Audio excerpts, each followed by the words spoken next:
पहला पाठ उपदेशक ग्रंथ अध्याय 1 पद संख्या 2 और अध्याय 2 पद संख्याएँ 21 से 23 तक। मनुष्य को अपने कठिन परिश्रम के बदले क्या मिलता है? उपदेशक कहता है, व्यर्थ ही व्यर्थ, व्यर्थ ही व्यर्थ, सब कुछ व्यर्थ है।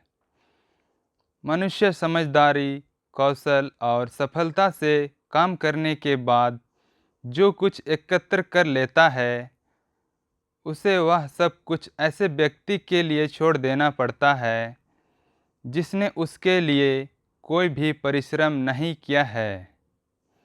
यह भी व्यर्थ है और बड़ा अन्याय भी, क्योंकि मनुष्य को कड़ी धूप में कठिन परिश्रम करने के बदले क्या मिलता है?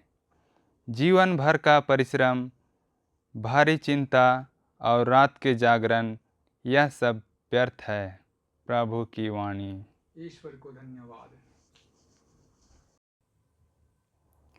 दूसरा पाठ कलोसियों के नाम संत पौलुस का पत्र अध्याय 3 पद संख्याएँ 1 से 5, 9 से 11।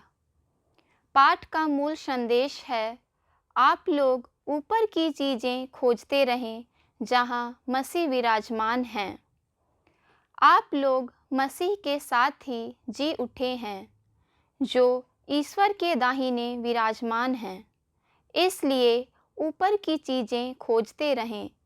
आप पृथ्वी पर की नहीं, ऊपर की चीज़ों की चिंता किया करें। आप तो मर चुके हैं, आपका जीवन मसीह के साथ ईश्वर में छुपा हुआ है। मसीह ही आपका जीवन है। जब मसीह प्रकट होंगे, तब आप भी उनके साथ महिमान्वित होकर प्रकट हो जाएंगे। इसलिए आप लोग अपने शरीर में इन बातों का दमन करें जो पृथ्वी की हैं, अर्थात व्यभिचार, अशुद्धता, कामुकता, विषय वासना और लोभ, जो मूर्ति पूजा के सदृश हैं। एक दूसरे से झूठ कभी नहीं बोलें।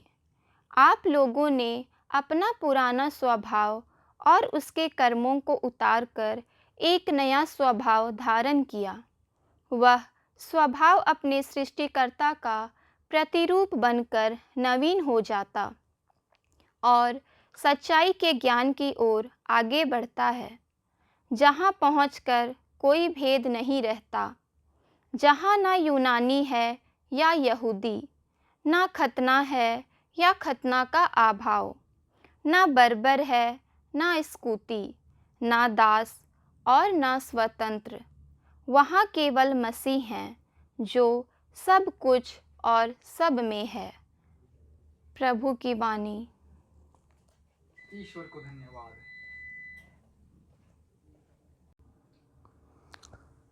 संत लूकस के अनुसार पवित्र सुसमाचार अध्याय 12 पद संख्याएँ 13 से 21 तक। जो कुछ तूने इकट्ठा किया है वह किसका होगा?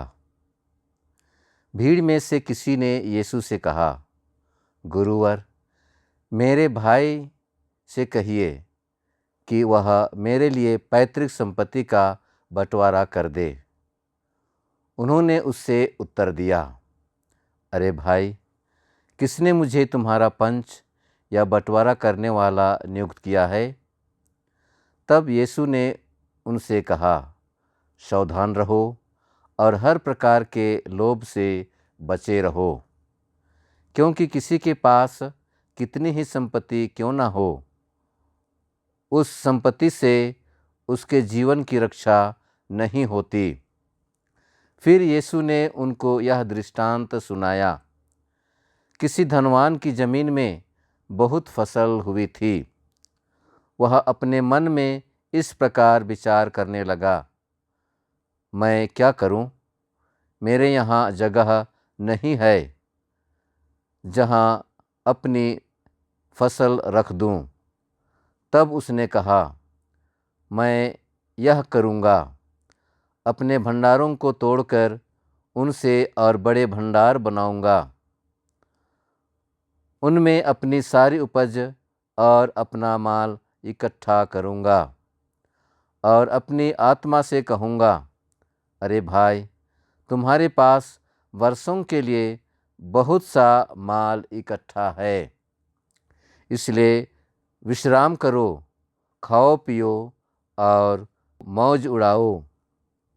परंतु ईश्वर ने उससे कहा, अय मूर्ख, इसी रात तेरे प्राण तुझसे ले लिए जाएंगे, और जो कुछ तूने इकट्ठा किया है वह अब किसका होगा? यही दशा उसकी होती है जो अपने लिए तो धन एकत्र करता है, किंतु ईश्वर की दृष्टि में धनी नहीं है। प्रभु का सुसमाचार। हे ख्रिस्त तेरी स्तुति हो।